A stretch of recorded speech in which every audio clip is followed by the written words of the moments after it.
Olá pessoal, bem-vindos ao canal Doutor Explicação. Eu sou o Dr. Gilvano Amorim e este é o nosso canal de explicações médicas, aquele espaço em que você encontra uma palavra em uma linguagem compreensível acerca de temas da sua saúde. Pessoal, eu não planejei esse tema para o nosso vídeo de hoje, mas eu achei um tema um tanto quanto urgente e oportuno para trazer para você hoje, então eu mudei a ordem natural daquilo que eu estava originalmente planejando. Olha só o tema da nossa palavra: socorro, minha casa virou hospital. Socorro, minha casa virou hospital. Pessoal, vocês se lembram do vídeo anterior? Nós falamos no último vídeo a mudança de orientação com procura precoce por atendimento médico diante dos primeiros sinais da Covid-19 e que isso é importante, isso pode determinar o curso clínico de um paciente e isso pode salvar vidas. Porém, isso não quer dizer, pessoal, um movimento no sentido da internação. A maior parte dos casos, ainda que atendidos precocemente por um médico, ainda que acompanhados precocemente, serão cuidados, serão manejados, serão mantidos em casa. E isso cria esse ambiente, pessoal, que a gente aqui de uma forma brincalhona, de uma forma jocosa, chamou de minha casa virou hospital. Então, pessoal, pelo menos em duas condições nós vamos passar daqui para frente para experimentar bastante essa situação de ter alguém adoentado em casa. Condição número 1, aquele paciente que se adoenta e que mantém uma forma moderada, uma forma leve, passivo de ser cuidado em casa. E a condição número 2 é aquele paciente que sai da internação. Como eu costumo dizer, ninguém sai da UTI para uma partida de futebol. Há um tempo de recuperação e esse tempo, claro, depois de cumprir aquela sequência UTI e enfermaria, certamente vai ser no ambiente hospitalar. Então eu quero trazer para vocês, pessoal, alguns itens, como é que eu me preparo, quais são os cuidados, quais são as orientações que a gente dá para que você faça um bom isolamento na sua casa, para que você cuide de um familiar, para que você cuide de um amigo, para que você cuide de alguém que seja acometido da Covid-19. Em primeiro lugar, pessoal, é esse dilema, né? Tratamento domiciliar ou hospitalar. De preferência, pessoal, domiciliar. Na medida do possível, o tratamento hospitalar deve ser evitado, primeiro, pela a desambientação que o hospital causa, né? Nem preciso gastar tempo para tentar provar para vocês que o ambiente de casa é muito mais ameno, é muito mais familiar, é muito mais adequado. O contato, ainda que distanciado com entes queridos, faz realmente muito bem. Melhor do que o distanciamento, do que o isolamento num ambiente hospitalar que é agressivo por natureza. E o outro problema é o risco de infecções hospitalares, ou seja, o indivíduo entra com uma infecção pelo SARS-CoV-2 e sai com uma infecção hospitalar e se complica por uma infecção hospitalar, e isso é também sério. Então, por essas duas razões, pessoal, sempre que a condição clínica permite, a conduta, a tendência será sempre fazer um cuidado, um tratamento domiciliar e não um tratamento hospitalar. Já que nós vamos manter os nossos familiares ou amigo ou qualquer pessoa que a gente se veja em condição de cuidar, se nós vamos mantê-lo em casa, há necessidade, pessoal, de algumas orientações. Primeiro vamos falar de espaço. E aqui eu quero dividir, pessoal, em duas condições. Aquelas pessoas que têm casas bastante avantajadas para isso, casas grandes que podem fazer assim, elege um quarto e esse quarto fica sempre com a sua porta fechada. Nesse quarto o paciente ficará isolado. Porta fechada, pessoal, porém janelas abertas. Esse ambiente ele precisa ser aerado, ele precisa ser arejado, ele precisa ter seu ar renovável. Lembrando que não é adequado a gente manter essa ventilação por ar condicionado, mas há uma necessidade de uma troca, né, ambiental, uma ventilação aberta. Então fecha-se a porta que vai fazer o contato com o restante da casa, mas abre-se as janelas para que haja um arejamento ali daquele ambiente. Nas casas pequenas, pessoal, nós precisamos imaginar que também isso vai acontecer e pessoas com condições não tão diferenciadas, que têm casas pequenas. Então a gente precisa pensar na mesma ideia de um cômodo isolado. Talvez o melhor espaço para uma casa pequena, uma casa desprovida de espaço, seja a sala da casa. É um ambiente mais aerado, é um ambiente mais aberto. Talvez seja esse um ambiente melhor para casas pequenas, para domicílios diminutos. O que precisa ficar bem claro, pessoal, é que o paciente não pode transitar por todas as dependências da casa. E que o paciente não pode ser, que os demais membros da família não podem entrar nesse ambiente constantemente, deve evitar esse ambiente. E aqui eu já quero dizer para você quem deve ser esse cuidador. A família deve eleger um membro, de preferência o mais saudável, de preferência que não porte comorbidades, que sejam de risco para Covid, como hipertensão arterial, doenças pulmonares inflamatórias como enfisema ou asma, diabetes, uma pessoa mais jovem, uma pessoa que tenha uma condição em termos de ocupações profissionais, que tenha condição de dispor de tempo. Esse deve ser o cuidador. De preferência, pessoal, sempre o mesmo indivíduo. Então não ficar trocando, não ficar ali intercalando o cuidador domiciliar, tá? Então falamos do espaço, falamos do cuidador e queremos então observar alguns outros aspectos. Em relação ainda ao isolamento, pessoal, por quanto tempo? Claro, isso vai ser um tema de orientação médica, caso a caso. Eu diria assim para vocês, de forma genérica, em torno de 14 dias de isolamento, tá? Muito bem, então alguns detalhes, alguns cuidados. Primeiro, pessoal, que aparelhos eu preciso ter para fazer um bom cuidado? Então, eu trouxe aqui uma lista, uma sequência de aparelhos para a gente pensar a respeito. Primeiro aparelho, pessoal, o nome não é fácil. Esfigmomanômetro ou simplesmente aparelho de pressão arterial. Eu trouxe aqui para vocês, pessoal, um aparelho que nós chamamos de aneroide por conta desse mostrador, por conta desse reloginho que ele tem. Esse é um dos aparelhos de pressão mais básicos e esse aparelho, pessoal, nós não recomendamos para o cuidador não médico, não técnico, não da enfermagem, alguém que não tem experiência. Por quê? Porque esse aparelho demanda o conhecimento da técnica da medida da pressão arterial. Então esse aparelho, pessoal, é inadequado porque as pessoas comuns terão dificuldade de fazer uma boa técnica de aferição da pressão arterial. Então esse nós vamos descartar, não está entre os recomendados. Aqui eu tenho outro aparelho, pessoal, e esse é um dos recomendados. A gente tem uma braçadeira aqui, a gente tem uma tira para ser colocado na metade do braço do paciente. Não exige grande apuro de técnica, basta apertar a tecla liga, desliga, esperar o aparelho inflar e ele já aparece no visor a pressão arterial do paciente. Então é um aparelho que nós chamamos de automático. Então vai aqui uma dica, pessoal, você deve adquirir um aparelho automático para fazer os cuidados do seu paciente. Toda a aferição será anotada. Com que frequência? De modo geral, 2 vezes ao dia. É claro que de alguma particularidade o seu médico vai te orientar assim. Em princípio, 2 vezes ao dia, sempre anotando, e nós já vamos falar sobre anotações das nossas medidas. Deixa eu deixar esse aqui. Aqui está um outro aparelho, pessoal, muito interessante. Ao contrário daquele primeiro que eu mostrei, esse aqui é um aparelho de punho.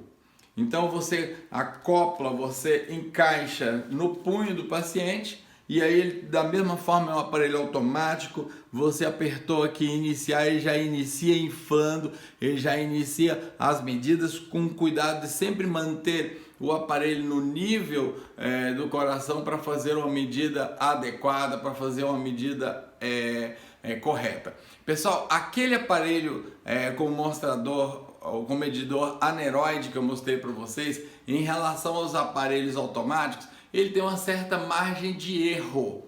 No entanto, para os fins de cuidado, para fins de comparação, já que o erro será sempre sistemático, é um aparelho que a gente acha adequado, é um aparelho que a gente recomenda, é um aparelho que pode nos ajudar, como esse aparelho aqui, nessa medida sequencial da pressão arterial do paciente. Então a resposta para essa pergunta, que é um sonoro sim, devemos ter um esfigmomanômetro para medição da pressão arterial. Pressão arterial essa, pessoal, que é um dos fatores que nós chamamos de prognóstico. O que é um fator prognóstico? É um fator que tem capacidade de anunciar como será ou como se encaminha para ser o quadro clínico do paciente. Um quadro clínico mais ameno, sem intercorrências, ou um quadro mais acidentado, que demanda uma atenção médica maior. E certamente, diante das visitas médicas, seja visitas domiciliares, ou seja aquele deslocamento, e já vamos falar sobre deslocamento até um serviço de saúde, essas anotações deverão ser pontualmente transmitidas ao médico assistente do caso. Em relação ao estetoscópio, né, pessoal? Aqui eu tenho um estetoscópio, um aparelho que faz um procedimento médico chamado ausculta. Aqui eu tenho inclusive um aparelhinho que permite um registro fonográfico dos elementos auscultatórios, né? Isso aqui é um aparelhinho chamado Eco, é uma das maravilhas da tecnologia moderna, que nos permite registrar, pessoal, de forma gráfica e fonográfica os eventos auscultatórios que nós temos. E aproveitando, eu quero mandar um abraço para o meu amigo Nery da Macrosul, que é quem comercializa esses aparelhos no Brasil, é um aparelho americano. Pessoal, não há indicação nenhuma de você ter um estetoscópio. Você não sabendo manuseá-lo, não sabendo a técnica auscultatória, não sabendo avaliar aquilo que você vai auscultar do paciente, não tem necessidade. Então é um aparelho caro que não encontra lugar para um cuidador de um paciente de Covid. E digo isso, pessoal, porque são coisas que as pessoas têm nos perguntado, as pessoas têm entrado em contato e questionado qual é o esteto que eu devo comprar. Esteto é o apelido, é a contratura de estetoscópio. Minha resposta, nenhum. Então ali ganha a letrinha N. Aqui eu tenho, pessoal, uma lanterna clínica, né? Então é uma lanterninha comum que tem bastante utilidade para nós durante o exame clínico. Eu acho interessante, particularmente se o cuidador tiver dificuldade de visualizar mostradores, tiver dificuldade de avaliar ou de observar um termômetro, por exemplo, que númerozinho que apareceu lá, iluminar é um bom recurso, sim. Então a lanterninha recebe o nosso ok, porém não para fazer qualquer tipo de observação clínica, né, pessoal? Certamente que não. Muito bem. Termômetros. Vamos falar de termômetros que têm ocupado muito a nossa atenção ultimamente, né? Pessoal, nós temos basicamente dois tipos de termômetros: os termômetros de não contato e os termômetros de contato. Os termômetros de não contato, como o próprio nome diz, ele consegue fazer a leitura da temperatura sem fazer contato com o paciente. Então isso para medidas populacionais, por exemplo, para fazer um screening ali, um controle de entrada no hipermercado, por exemplo, é muito interessante, porque não envolve contaminação do paciente. Esse aparelho em particular é interessante que ele mede materiais, ele mede temperatura ambiente e ele mede a temperatura da superfície corporal. Basta um disparo nesse gatilhozinho a uma certa distância, em torno de 3 a 5 centímetros, e ele já faz a leitura. Vejam só, eu estou aqui com 36,5 graus Celsius de temperatura, né? Não estou com febre. Muito bem. Por falar nisso, pessoal, deixa eu ratificar aqui para você: febre, um conceito muito importante. Temperatura corporal acima de 37,8. Esse é o conceito de febre, tá, pessoal? Então, mais uma vez, como todos os dados que nós estamos obtendo, sempre fazer a anotação sistemática. Assim como nós orientamos a medida da pressão arterial 2 vezes ao dia, aqui a gente vai orientar você a fazer a medida da temperatura corporal do seu paciente cuidado a cada 4 horas. Mede e anota. Um padrão que já tem sido um costume, pessoal, é medir a temperatura frontal, tá? Então é só apontar aqui para a testa do seu paciente e ele disparar o gatilho, ele vai medir. Um aparelho muito interessante, pena que o custo não é tão animador assim e tá um pouco difícil de encontrar, porque agora todo mundo foi às compras, né, pessoal, com esse aparelho. E agora eu quero falar para vocês dos termômetros de contato. Eu tenho aqui em minhas mãos, pessoal, uma relíquia. Eu tenho aqui em minhas mãos um termômetro de coluna de mercúrio. Esse termômetro, pessoal, tem a sua venda atualmente proibida por questões ambientais, porque a coluna que marca a temperatura aqui, eu não sei se você consegue ver, é uma coluna de mercúrio. E uma vez esse aparelhinho caindo ao chão, o tubo de vidro se quebra e despeja no ambiente o mercúrio, que é tóxico para o meio ambiente, por isso está proibido, né? Quem tem, como eu, guarda como relíquia, mas não se consegue comprar mais. Pessoal, nós temos também os termômetros, ainda na classe dos termômetros de contato. Nós temos os termômetros eletrônicos. Eu quero mostrar aqui para você. Basta um toque. Vocês podem ouvir o som. Um toque, ele já começa medindo a temperatura e normalmente nós colocamos embaixo do braço, na axila do paciente, e a gente vai ouvir um som, e esse som alerta que o aparelho já fez a sua medida. E aí é só observar a temperatura que vem anotada dentro dessa caixinha. Eu quero trazer esses dois aparelhos, pessoal, por uma razão muito simples. Aquelas pessoas que têm dificuldade de visão, né, que têm ali uma visão de perto dificultosa, deve procurar um termômetro que tenha um visor maior, como esse outro aqui. Funciona da mesma forma, um toquezinho, ele liga e a partir daí eu coloco na superfície a ser medida, então ele já dispara mostrando que a leitura já está pronta. Então o termômetro, pessoal, recebe o nosso ok, nós precisamos de ter termômetro e precisamos de fazer a anotação sistemática, pessoal, da temperatura a cada 4 horas ou diante de um evento que a gente supõe ser temperatura elevada. Vamos nos lembrar então que febre é uma temperatura corporal acima de 37,8, inclusive 37,8, tá? Pessoal, eu quero falar também de um outro aparelho que tem sido assim, é uma corrida desesperadora das pessoas atrás desse aparelhinho aqui. Este aqui, pessoal, eu quero apresentar para vocês, é um oxímetro. O oxímetro, esse aqui é um oxímetro digital. Ele consegue ler, pessoal, o pulso embaixo, o pulso capilar embaixo da unha. Então a gente encaixa ele no dedo, aperta o botãozinho e aí ele vai fazer a leitura dos dados. Eu quero mostrar aqui para vocês ao vivo. Então observe, essa coluninha é o meu pulso capilar subungual. Eu estou com 97% de saturação, normal acima de 95, quanto mais alto acima de 95 melhor. E tenho nesse momento aqui falando com vocês, ativo aqui na nossa conversa, 88 a 90 batimentos por minuto. Esse, pessoal, é um oxímetro. O oxímetro serve, pessoal, para a gente avaliar como está a oxigenação na periferia dos tecidos do corpo. É uma medição extremamente importante e ela denuncia que a oxigenação do nosso corpo não está adequada.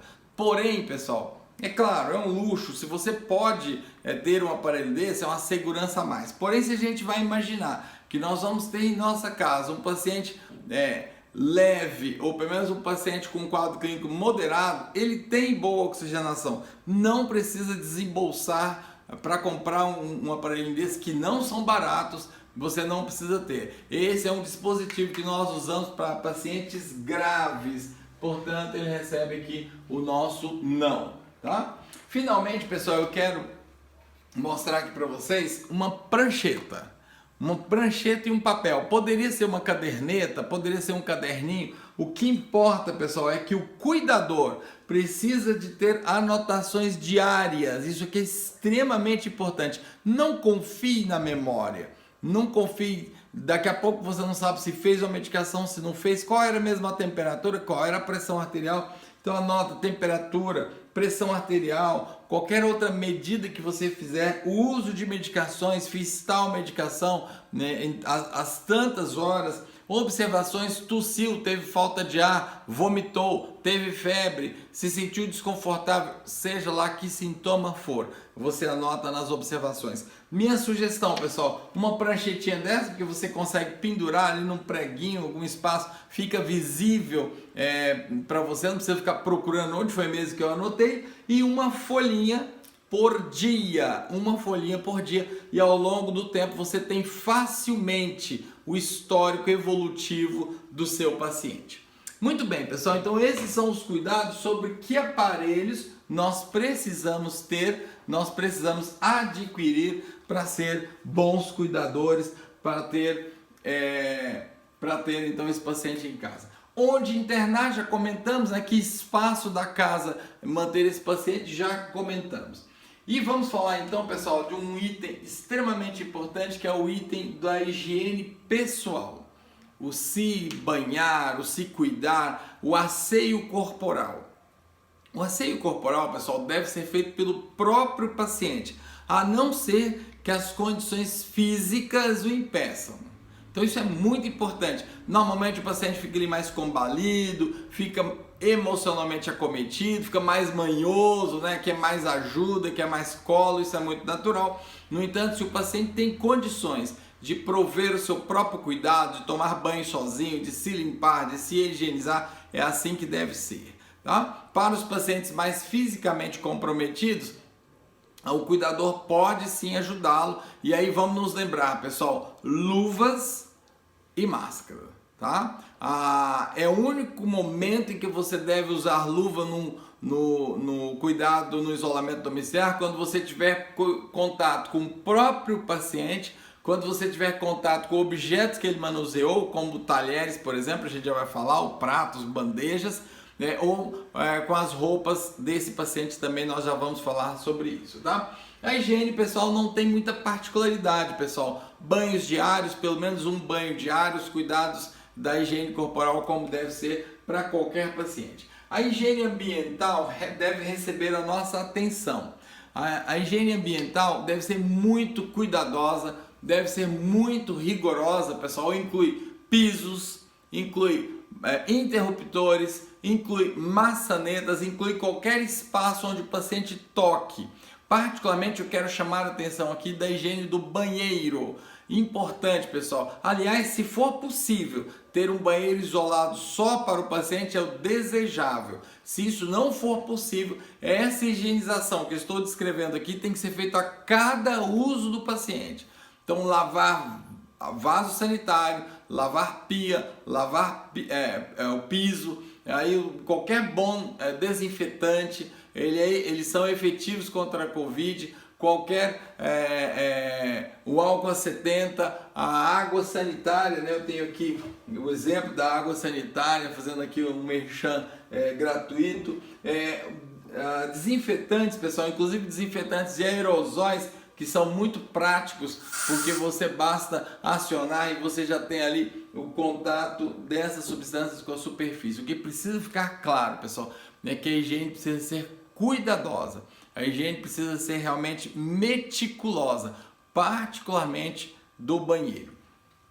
Ao falar de higiene ambiental, nós vamos lembrar da alimentação e dos talheres. Como é que é o manejo da alimentação? Esse paciente que está adoentado na nossa casa, pessoal, não pode sentar à mesa. Aliás, como dissemos, ele não deve nem mesmo se deslocar nos vários ambientes da casa, ainda que se sinta bem. Ainda que se sinta bem, não deve se deslocar, pessoal. Então a comida que ele vai consumir deve ser separada em bandejas, pratos, talheres, tudo separado e levado pelo cuidador até o espaço. Inclusive é desejável, é meio deselegante falar isso, é meio chato de imaginar isso na nossa casa, mas o correto é você depositar pelo lado de fora da porta, se afastar, avisar o paciente que está disponível, ele então vem, abre a porta, recolhe aquela bandeja com o seu alimento e fecha novamente. É muito estranho, né? A gente estimular essa desagregação familiar, mas é temporária e necessária, pessoal. Em relação à lavagem desse material, é desejável que esses talheres, pratos, copos, bandejas sejam lavados separadamente. Há autores que recomendam, pessoal, assim como para as roupas que a gente já vai falar, enxaguar em água com temperatura entre 60 e 90 graus. Isso não é consenso. Na verdade, o nosso detergente da pia da cozinha é competente o bastante para matar o vírus, tá? E por boa prática de higiene, pessoal, esse material deve ser lavado de forma segregada, de forma separada em relação ao material dos demais membros da casa.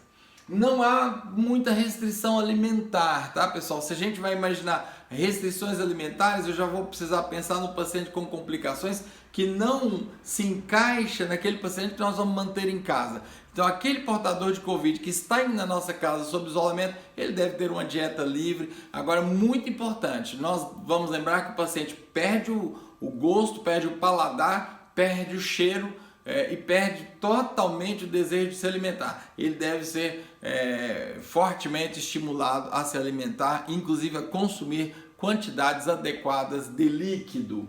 Muito bem. E as roupas, pessoal? As roupas é uma outra discussão interessante para nós pensarmos. Primeiro, as roupas devem ser todas, isso inclui roupa de cama. Aí, o ideal é que a roupa de cama seja trocada diariamente. Toda a roupa desse paciente que normalmente sua, que normalmente tem ali secreções corporais, ela deve ser segregada em um saco, levado direto para a lavanderia. Quem for manipular esse saco deverá estar com máscara e com luva. Sempre lembrar que depois dessa exposição tomar banho, né, pessoal? Retirar na técnica, como nós explicamos num dos vídeos lá atrás, essa luva para não se contaminar no momento que retira a luva. E essa roupa deve ser lavada de forma segregada, separada. Da mesma forma que os detergentes da cozinha, pessoal, os sabões, eles também são ativos contra o vírus, eles matam o vírus. Porém, há autores que recomendam passar essa roupa por uma água fervente, uma água ali entre 60 e 90 graus de temperatura. É uma recomendação de alguns autores, tá? Mas lembrar de lavar separadamente. Máscaras, luvas, álcool em gel, pessoal, e lavagem exaustiva de mãos. Vamos nos lembrar.